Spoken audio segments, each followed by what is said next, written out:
आज सुबह आपने जो चाय पी या फिर बस पे सफर किया या फिर जो खाना आपने खाया, इसके पीछे एक चीज है जो शायद कभी आप सोचते नहीं है। क्रूड ऑयल जो हजारों किलोमीटर दूर कहीं सऊदी अरेबिया से या फिर ईरान से निकलता है, उसका सीधा असर आपकी जेब पे पड़ता है। प्रैक्टिकली स्पीकिंग ये कैसे होता है, कौन डिसाइड करता है ये ऑयल की प्राइसेस, और एज अ इंडिविजुअल हम क्या इसके बारे में कर सकते हैं, गवर्नमेंट इसके बारे में क्या कर सकती है। एक रिपोर्ट के मुताबिक जो यूएस हाउस होल्ड है वो साल के अंदर $2500 और लगभग एक वीक के अंदर $50 ऑयल के ऊपर खर्च करते हैं। लेकिन कंपैरेटिवली पाकिस्तान के अंदर ये वैल्यू जो ऑयल की 54% वैल्यू सिंगल रीजन में बढ़ गई है, जो कि एक आम आदमी के लिए एक बहुत बड़ा फाइनेंशियल बर्डन है। अब सवाल ये है कि ऑयल की प्राइस डिसाइड कौन करते हैं, और यहाँ पर आता है ओपेक यानी organisation of petroleum and exporting country, जिसे 1960 के अंदर मुख्तलिफ कंट्री जो कि ऑयल प्रोड्यूस करती हैं, जिस तरह ईरान है, इराक है, कुवैत जैसी कंट्री ने मिलकर एक ऑर्गेनाइजेशन को बनाया। 2016 में रशिया ने भी इसको ज्वाइन किया और वो स्पेशल मेंबर बना ओपेक का। अब ओपेक दुनिया का 44% ऑयल प्रोड्यूस करते हैं और लगभग इंटरनेशनल ट्रेड का 50% हिस्सा कंट्रोल करते हैं। अब जो ओवरऑल दुनिया की इंटरनेशनल ट्रेड का 50% ओपेक कंट्रोल करता है। अब ये प्रोडक्शन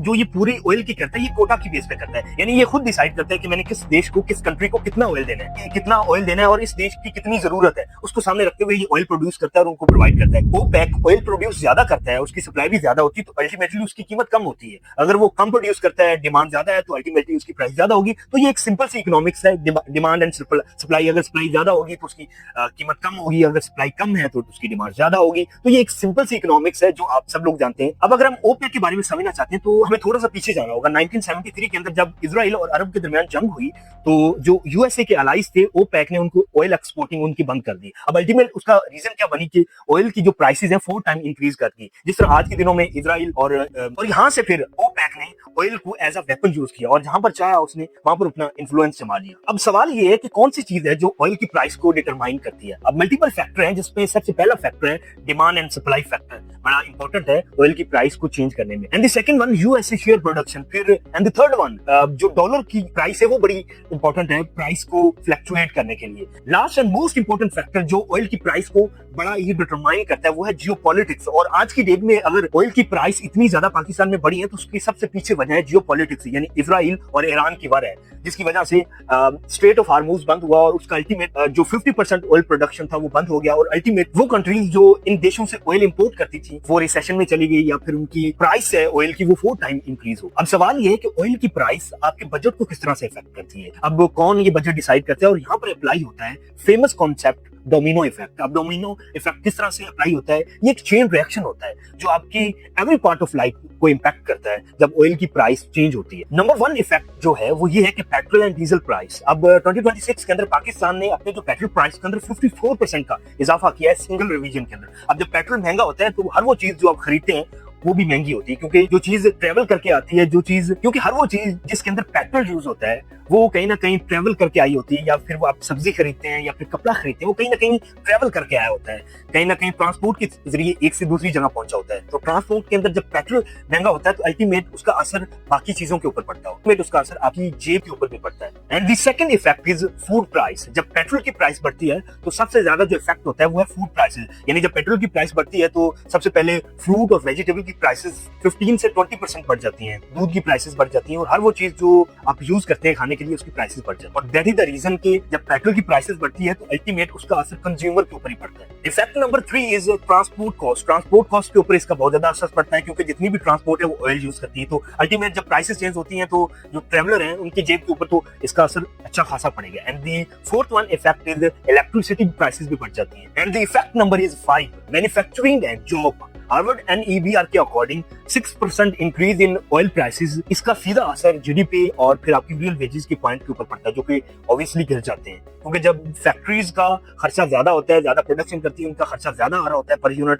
तो वो ऑब्वियसली आपके वेजेस और हायरिंग के ऊपर उसका असर पड़ता है। यानी जब ऑयल प्राइसेस बढ़ती हैं तो सीधी सी बात है कि अनएम्प्लॉयमेंट बढ़े। ऑयल प्राइसेस इंक्रीज होने के हवाले से अगर पाकिस्तानी रीजन की बात की जाए, पाकिस्तान केस की अगर बात की जाए, तो ये एक बड़ी कम्प्लेक्स सिचुएशन है, क्योंकि जब पाकिस्तान एक ऑयल इंपोर्टिंग कंट्री है, जब बाहर की दुनिया में ऑयल की प्राइसेस बढ़ती है तो अल्टीमेटली पाकिस्तान के ऊपर डबल से ट्रिपल अटैक होता है। पीएम शहबाज शरीफ ने ये खुद कहा है कि मिडिल ईस्ट में जो ये जंग का माहौल है, इस जंग से पहले पाकिस्तान का जो ऑयल इंपोर्ट करने का मंथली बिल था वो लगभग $300 मिलियन था, लेकिन जब जंग लगी और जंग के बाद अब जो पाकिस्तान का मंथली बिल आ रहा है वो $800 मिलियन है, और ये 2 से 3 गुना ज्यादा प्राइस है, और ये बहुत बड़ा नंबर है। एक्सप्रेस ट्रिब्यून की रिपोर्ट के अकॉर्डिंग जब ऑयल की प्राइसेस बढ़ती हैं तो उसका सीधा असर क्या होता है, उसका सीधा असर इंडस्ट्रीज के ऊपर पड़ता है। सीमेंट की प्राइस बढ़ जाती है, वाटर इंडस्ट्रीज के ऊपर बहुत ज्यादा असर पड़ता है, पब्लिक ट्रांसपोर्ट का किराया बढ़ जाता है, मिल्क के ऊपर इसका बहुत ज्यादा असर पड़ता है। तो ये ओवरऑल जब भी ऑयल की प्राइस बढ़ती है तो एवरी पार्ट ऑफ लाइफ, जिस चीज से आप कनेक्ट करते हैं, हर वो चीज जो आपकी लाइफ के अंदर इंपॉर्टेंट है और आप उसको डेली लाइफ के अंदर यूज करते हो, उसके ऊपर सीधा असर पड़ता है ऑयल प्राइस इंक्रीज होने की वजह से।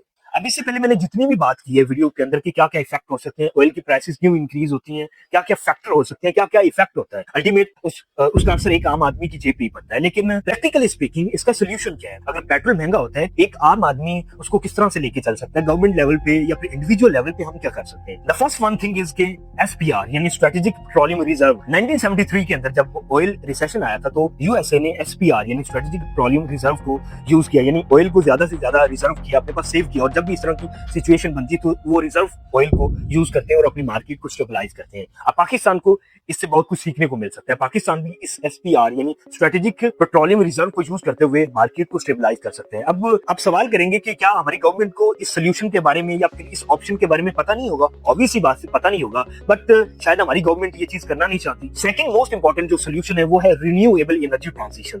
अब एक सवाल अगर मैं आपसे कहूं कि ऑयल की प्राइस कैसे या उसकी डोमिनेंस कैसे कम हो सकती है, तो के तौर पर हाइड्रो, विंड या फिर सोलर एनर्जी। अब चाइना में मैक्सिमम जो ट्रांसपोर्ट है वो इलेक्ट्रिक है, दैट इज द रीजन कि वहां पर ऑयल की जो डोमिनेंस है वो स्लो हो रही है और कम हो रही है। और पाकिस्तान के अंदर जो एनर्जी है, हाइड्रो एनर्जी है या फिर सोलर है या फिर विंड एनर्जी, इसकी क्लाइमेट बहुत ज्यादा सूटेबल है और पाकिस्तान इस अपॉर्चुनिटी से फायदा नहीं उठा रहा। थर्ड मोस्ट इंपॉर्टेंट सोल्यूशन है वो है डाइवर्सिफिकेशन। अब अगर पाकिस्तान एग्जांपल के तौर पर ईरान से ऑयल लेता है या फिर ये कहे कि मैं ईरान से ऑयल खरीदूंगा, सऊदी अरेबिया से नहीं खरीदूंगा, या फिर मैं सऊदी अरेबिया से खरीदूंगा, ईरान से नहीं खरीदूंगा, तो किसी भी देश को, स्पेशली पाकिस्तान के केस में अगर मैं बात करूं तो पाकिस्तान को कभी भी सिंगल सोर्स के ऊपर डिपेंड नहीं करना चाहिए। जब कोई भी देश सिंगल सोर्स के ऊपर डिपेंड करता है तो अल्टीमेटली वहां पर फ्यूल की प्राइसेस इंक्रीज होती हैं और उसके पास सेकंड ऑप्शन नहीं होता, तो ऑटोमेटिकली वहां के देश पर रिसेशन, ऑयल प्राइसेस इंक्रीज ही होती हैं। और अगर पाकिस्तान अपनी डाइवर्सिफिकेशन ज्यादा से ज्यादा चाहता है तो पाकिस्तान को डिप्लोमेटिकली बहुत ज्यादा एक्टिव रहना होगा। अब अगली बार अगर आप किसी पेट्रोल पंप पर जाएं या फिर सब्जी की दुकान पर जाएं और आप पैसे ज्यादा दे रहे हो, तो ये सोचिएगा ये फैसला ओपेक के किसी कंट्री ने किया है जो आपसे ज्यादा पैसे निकाल रहा है या आपसे ज्यादा पैसे की डिमांड कर रहा है। अब बात सिर्फ इतनी सी है कि हम किसी चीज को जब जितने अच्छे तरीके से समझेंगे, हम गवर्नमेंट की उस चीज के बारे में अच्छी पॉलिसीज की डिमांड कर सकते हैं और अल्टीमेट अपनी चॉइसेस के ऊपर फर्क डाल सकते हैं। वीडियो अच्छी लगी हो तो चैनल को सब्सक्राइब कीजिएगा और इस वीडियो को अपने दोस्तों के साथ शेयर कीजिएगा। मैंने मल्टीपल चीजें आपको बताई है कि ऑयल प्राइसेस क्यों इंक्रीज होती हैं, क्या क्या फैक्टर होते हैं, क्या क्या इफेक्ट होते हैं और क्या क्या सोल्यूशन हो सकते हैं, प्रैक्टिकल सोल्यूशन, और आप कैसे एज ए इंडिविजुअल गवर्नमेंट की पॉलिसीज के अंदर अपना रोल अदा कर सकते हैं। Thank you so much.